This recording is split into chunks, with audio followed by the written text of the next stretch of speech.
Now, in this video that I'm about to show you guys, Republican Jim Jordan questions Secretary of Homeland Security in regards to 42 illegal migrants that have allegedly entered the country through the southern borders. Now, what makes this concerning in regards to these 42 migrants is that they are on a terror watch list and also on a no-fly list. Now, you tell me if this country is safe. Have any of the 42 illegal migrants on the terrorist watch list or no-fly list encountered on our southwest border been released into the United States? Ranking Member Jordan, as I mentioned before, I will provide that data to you with respect to the disposition of each one. I do not know the answer to your question. The Secretary of Homeland Security does not know the answer to the status of 42 individuals who came to our southern border illegally, are on the no-fly list and the terrorist watch list. You do not know of whether they are been released or not into the country. That's your testimony. Ranking Member Jordan, as I've said before, I will provide you the data. I yield back to the general. That's amazing. Mr. Secretary, this is outrageous. At your oath of office ceremony on February 2, 2021, you said, quote, "The mission of the Department of Homeland Security is to safeguard the American people, our homeland, and our values." On the website of DHS, it describes the mission. It says the Department of Homeland Security secures the nation's air, land, and sea borders to prevent illegal activity and is focused on securing our borders and keeping our communities safe. Sir, you're the 7th Secretary of Homeland Security in charge of the 3rd largest federal department in the United States and the largest immigration system in the world.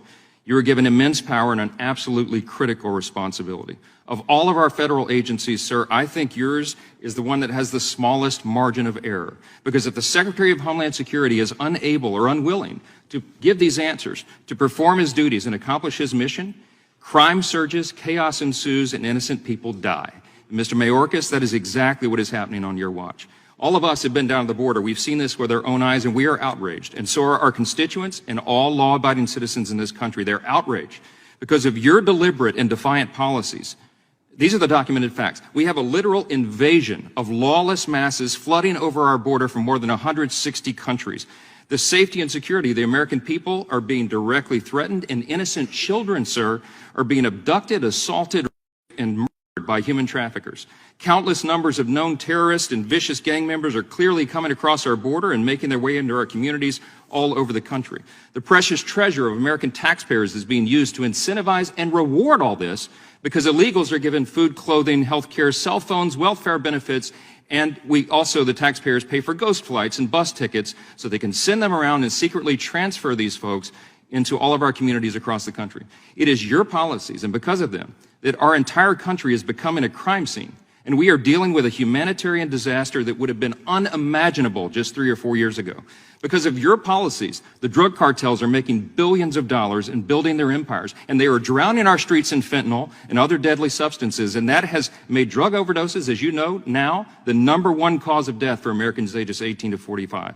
Our brave Border Patrol and law enforcement agencies and officers are completely overwhelmed, and they are personally endangered. And the rule of law is being trampled underfoot, and the stability and the very sovereignty of our nation is being threatened like never before. I have a long list of questions I was anxious to ask you today, but I've been watching you. You know, you've been on Capitol Hill for 3 days now. You've been in 3 committees. You have an extraordinary talent, I think, for evading questions, and you've provided answers that are not accurate, and that's documented. You're insulting the intelligence of the American people, and you're subjecting them to extraordinary danger. This is not a game.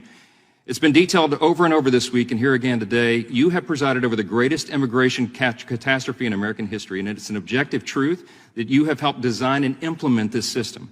You took your oath of office in February last year, and by the end of the first year, ICE recorded the highest number of border crossings and the lowest number of deportations in history. Fact. You have stated publicly in direct defiance of our laws that, quote, being here illegally by itself is not enough to be removed, unquote.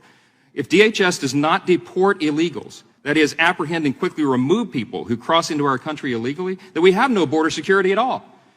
We all know that after Title 42 is repealed, 18,000 immigrants a day are going to result coming over that border. It's going to be a total collapse of operational control.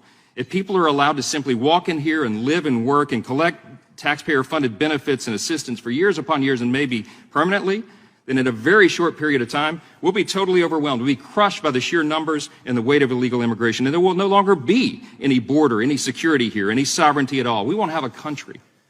I called for your resignation in July of last year and explained then that it had already become crystal clear that you were either unable or unwilling to do your job. But as has been said here today now, Based upon the facts and the evidence, we've concluded you're doing this intentionally.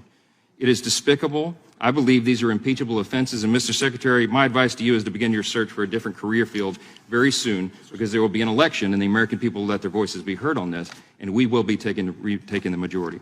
I ask unanimous consent to enter into the record a letter from 133 members of Congress to the Secretary expressing our concern that his actions in opening our border and inaction in enforcing our laws are endangering American lives. Without objection, in the time of the